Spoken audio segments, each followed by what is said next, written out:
Hello, नमस्ते। कैसे आप सब। आज की हमारी कहानी है सास का जमाना। चलिए दोस्तों, कहानी शुरू करते हैं। शुरू करने से पहले प्लीज मेरे चैनल को सब्सक्राइब करिए। पलक मिक्सर में कुछ पीस रही थी, तभी उसकी सास विद्या जी किचन में आई तो पलक को देखकर बोली, अरे पलक, हमारे समय में तो ये मिक्सर नहीं थे, हम तो सब सीलबट्टे पर ही पीसते थे। तुम आजकल की लड़कियां तो छुई मुई हो। पलक ने लिहाजवश कुछ भी नहीं कहा। दरअसल पलक की नई नई शादी हुई है पुनीत से। उसकी फैमिली में उसके सास ससुर विद्या जी और राजेंद्र जी और उसके एक देवर है करण। पलक और पुनीत की शादी अभी 4 महीने पहले ही हुई है, तो वो अपने ससुराल के तौर तरीकों को समझने की कोशिश कर रही है। पलक अपनी तरफ से सब कुछ अच्छे से ही करती है। वो घर के सारे काम खुद ही करती है और उसे इससे कोई दिक्कत भी नहीं है। बस बेवजह की टोका टाकी उसे पसंद नहीं है। खैर, अगले दिन पलक घर की सफाई कर रही थी। पलक मॉप से पोछा लगा रही थी, तब फिर उसकी सास बोली, अरे बहू, तुम आजकल की लड़कियां तो सारे काम जल्दी हो जाए ये चाहती हो।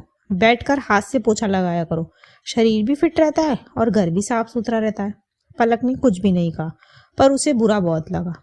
फिर एक बार पलक वॉशिंग मशीन में कपड़े धो रही थी, तब फिर विद्या जी बोली, अरे पलक, तुम्हारा सही है, हमारा जमाने में तो ये सब नहीं था। हमें तो कपड़े हाथ से धोने पड़ते थे, वो भी पूरे घर के। पूरा पूरा दिन लग जाता था। तुमको तो कितना आराम है, नहीं? आप पलक का सब्र जवाब दे गया और पलक को गुस्सा आ गया। फिर वो बोली, माफ करना मम्मी जी, पर आपके जमाने में तो फोन भी नहीं था, पर आपके पास फोन है और आप फोन यूज भी करती हो। और मम्मी जी, आपके जमाने में तो गाड़ी भी नहीं थी, पर आज आपको डॉक्टर के भी जाना हो तो आप गाड़ी बिना नहीं जाते हो। और टीवी भी तो नहीं था, और तो और एसी भी नहीं था, पर आपके रूम में एसी भी लगा है। क्यों मम्मी जी?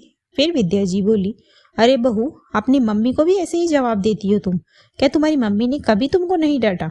फिर पलक बोली, मम्मी जी, मेरा इरादा आपका दिल दुखाने का बिल्कुल नहीं था। देखिए मम्मी जी, अभी जितनी सुविधाएं हैं उतने महिलाओं के लिए काम ज्यादा है। पहले बच्चे आपस में ही एक दूसरे से पढ़ लेते थे, आज बच्चों को ज्यादातर उनकी मम्मी पढ़ाती है। पहले बैंक के और बाजार के सारे काम ज्यादातर आदमी ही करते थे, आज ये सारे काम महिलाएं भी करती है।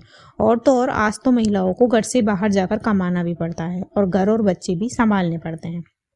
और अब रही बात मेरी मम्मी को जवाब देने की, तो मेरी मम्मी ने मुझे डांटा भी है और मारा भी, पर ताने नहीं मारे जैसे आप मार रही थी।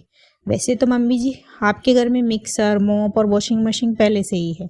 मुझे तो यहाँ आए 4 ही महीने हुए, तो आप भी ये सब यूज करती हो। फिर मेरे और आपके जमाने की बात कहाँ से आई? और मम्मी जी, मेरा नेचर ऐसा नहीं है कि मैं सुनती रहूं और अंदर ही अंदर घुटती रहूं। मुझे जो गलत लगता है मैं वो बोल देती हूँ।